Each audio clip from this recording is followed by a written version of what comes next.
When does a normal flight become a plane crash? Is it the final moment we see on camera? Or did the real danger begin earlier, when the aircraft was still flying and the crew still had a chance to recover? In this video, we look at real aviation incidents caught on camera, using confirmed facts to understand what changed everything.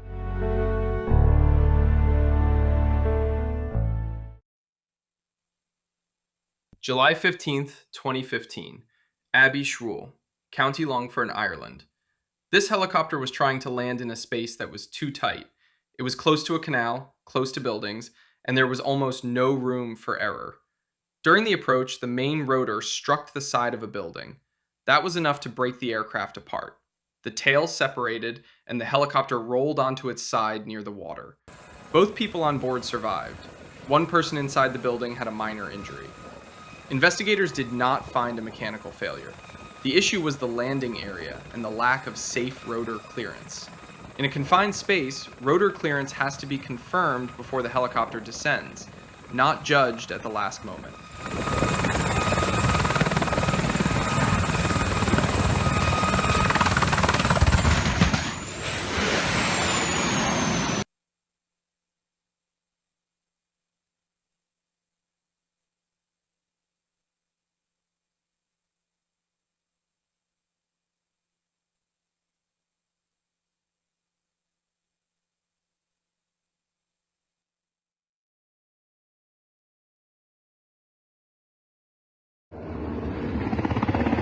September 10th, 2022, Kabul, Afghanistan.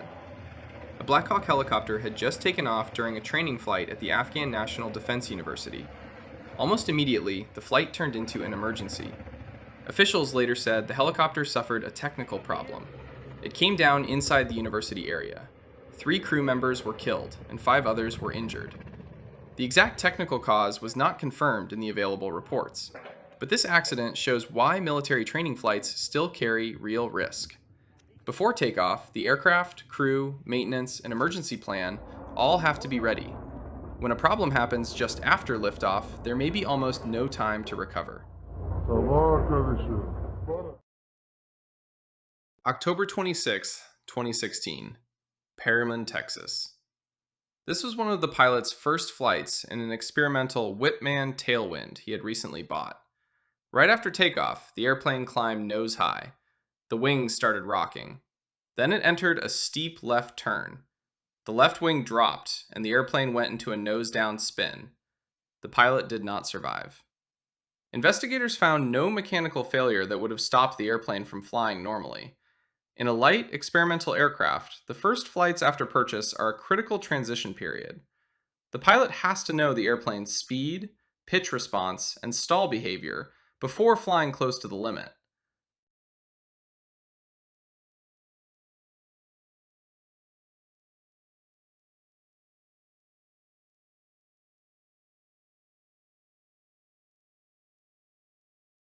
December 18th, 2020, near Tampa, Florida.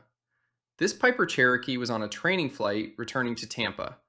Everything seemed normal until final approach. Then the engine stopped responding and the instructor took control. They were too low to reach the runway. The airplane hit power lines and came down near a parking lot. All 3 people on board survived, but they were seriously injured. Investigators found the fuel selector in the off position. The engine itself had no failure that would explain the power loss. In training flights, every cockpit action matters. A small movement near the fuel selector can become a full emergency in seconds.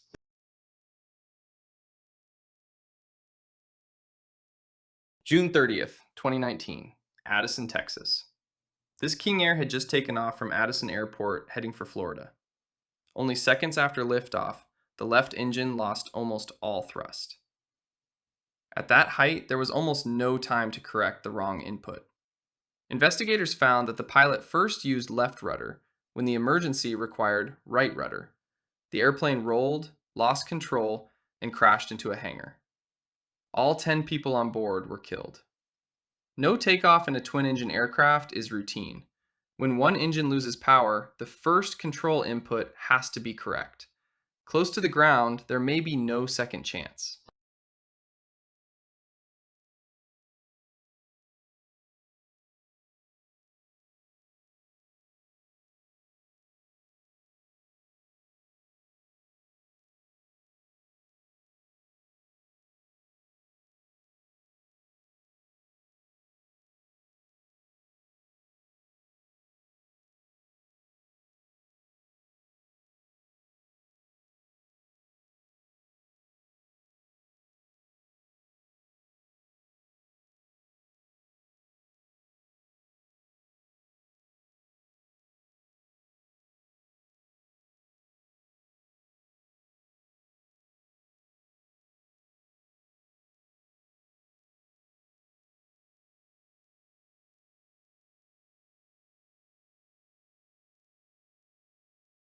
November 17th, 2012. Altadena, California. A Pasadena police helicopter was coming back to land as the weather was getting worse. Another helicopter was already on the ground nearby, with its rotor still turning. As the landing helicopter moved toward the pad, the pilots were not in direct contact, and the parked helicopter was not fully inside its marked spot. Then, the rotor blades touched. Both helicopters were badly damaged. Everyone survived. 6 people received minor injuries. Investigators found no mechanical failure. The problem came down to spacing, poor visibility, parking position, and communication. Around helicopters, a few feet can be the whole safety margin. The pad has to be clear, the position has to be exact, and everyone needs to know which aircraft is moving.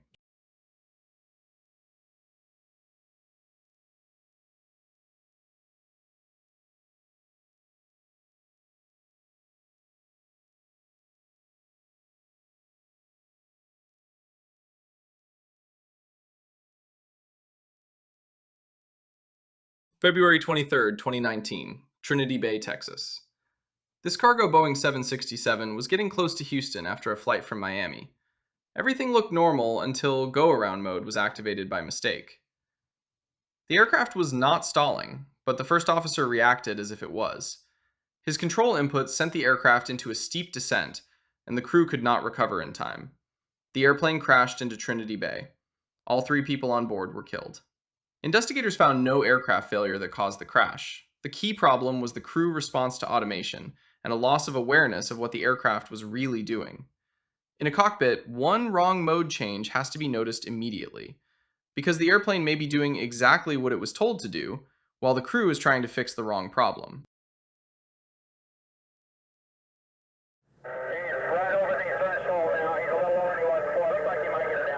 June 8th, 1983, near Cold Bay, Alaska. This Reeve Aleutian Electra was climbing out on a flight to Seattle when the crew felt a strong vibration.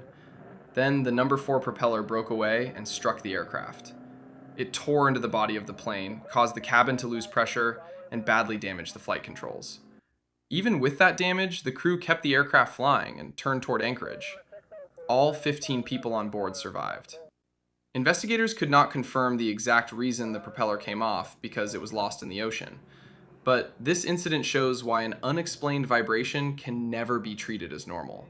In flight, a small warning can become a major emergency very fast. You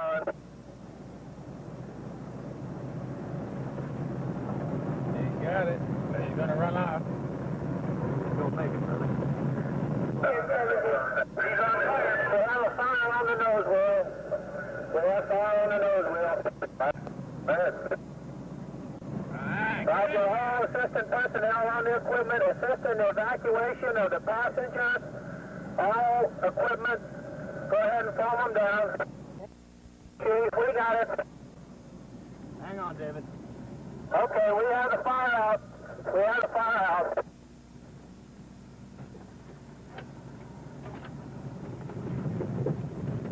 Okay, there's no fire. We have everything out. Passengers are getting out. No problem.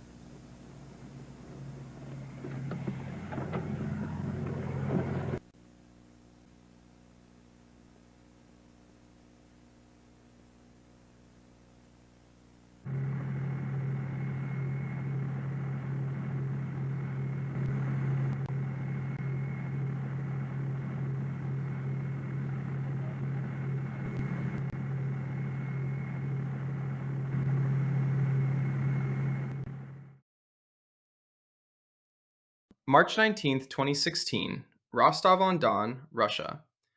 Flydubai Flight 981 was trying to land at night in difficult weather. The crew had already gone around once because of wind shear. On the second go-around, the aircraft climbed. Then the situation changed very fast. The airplane was trimmed nose down. The captain lost awareness of the aircraft's position, and the crew could not recover. The Boeing 737 hit the ground near the runway. All 62 people on board were killed. Investigators found that the aircraft was controllable, but the crew lost control during the go-around.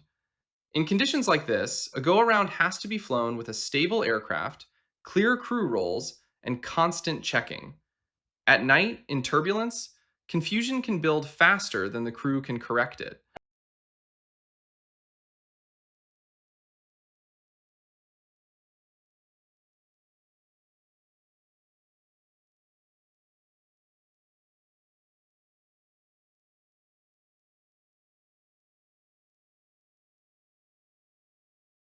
March 12th, 2018, Kathmandu, Nepal. US-Bangla Flight 211 was arriving from Dhaka, but the approach was already unstable. Near the airport, the crew lost awareness of the aircraft's position. The aircraft was no longer lined up properly with the runway. Instead of going around, they kept trying to land from a bad position, low and close to the ground. The aircraft touched down far down the runway, went off the runway, and caught fire. 51 people were killed. 20 survived. Investigators found that the aircraft itself was not the main problem. The crew lost awareness of the situation and continued an approach that should have been stopped. When an approach becomes unstable, forcing the landing does not make it safer. It only leaves less time to fix the mistake.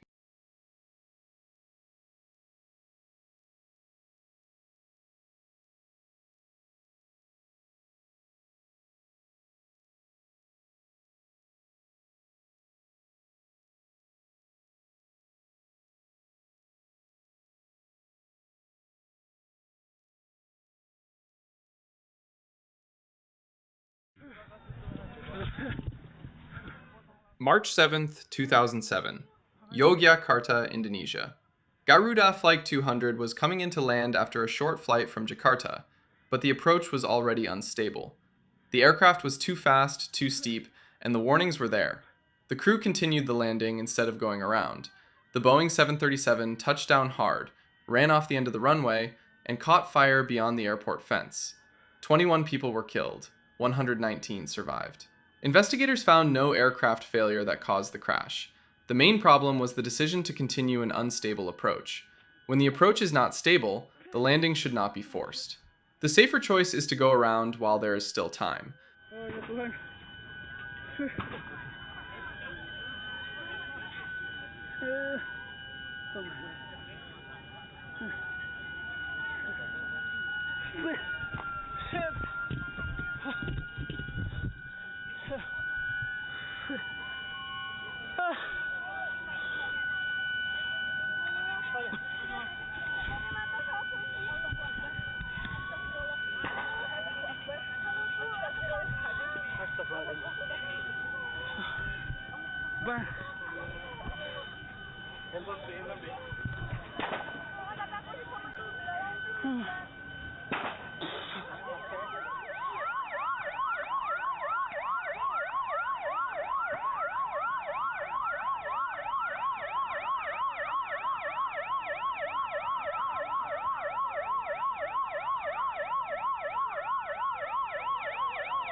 November 25th, 2024, Vilnius, Lithuania. This DHL cargo flight was on final approach after a night flight from Germany. It was already close to the runway, but the aircraft was not ready for landing. The autopilot had disconnected earlier, the flaps were still up, and the situation was getting worse very fast. The crew called for a go-around, but there was almost no altitude left. The Boeing hit the ground short of the runway and slid into a residential area. The captain was killed. The other 3 people on board were seriously injured. No one on the ground was hurt. The cause has not been published yet, so this should not be guessed. But one thing is already clear. If the aircraft is not properly set up on final approach, the safe choice has to come early, before the margin is gone.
June 26, 1988, Mulhouse Habsheim Airport, France.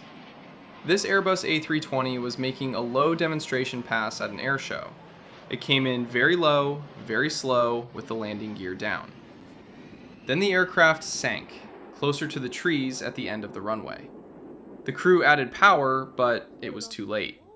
The A320 touched the treetops, went into the forest, and caught fire. 3 people were killed.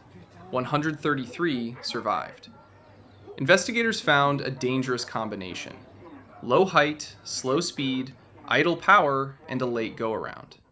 A low pass can look controlled from the outside, but without enough height, speed, and power, there was almost no room left to recover.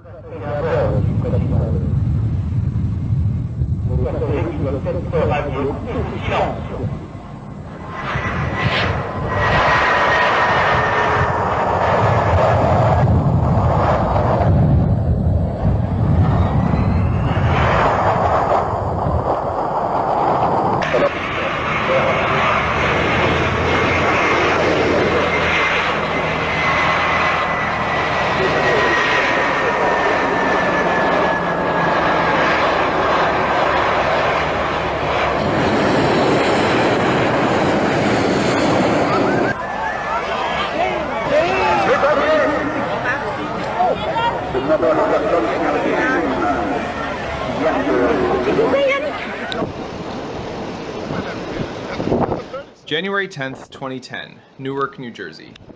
United Flight 634 was on approach to Newark when the crew saw that the right main landing gear was not extending correctly. They went around, circled the airport, and tried the emergency gear extension procedure. But the right main gear still would not lock down. The Airbus landed on the nose gear, the left main gear, and the right engine housing. Everyone evacuated on the runway. No one was injured. Investigators found a mechanical failure in the part that moves the right gear door. This emergency also shows why checklist design matters. In a real cockpit problem, the procedure has to guide the crew clearly. It should not leave them repeating steps that do not solve the problem, especially when time and altitude are limited.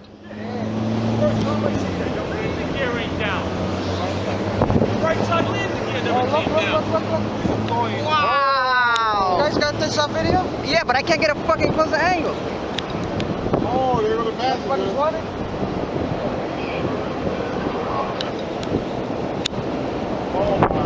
I can't see the fucking thing. It's too my camera.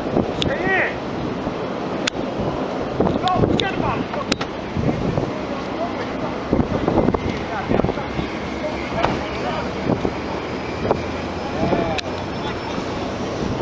Holy shit!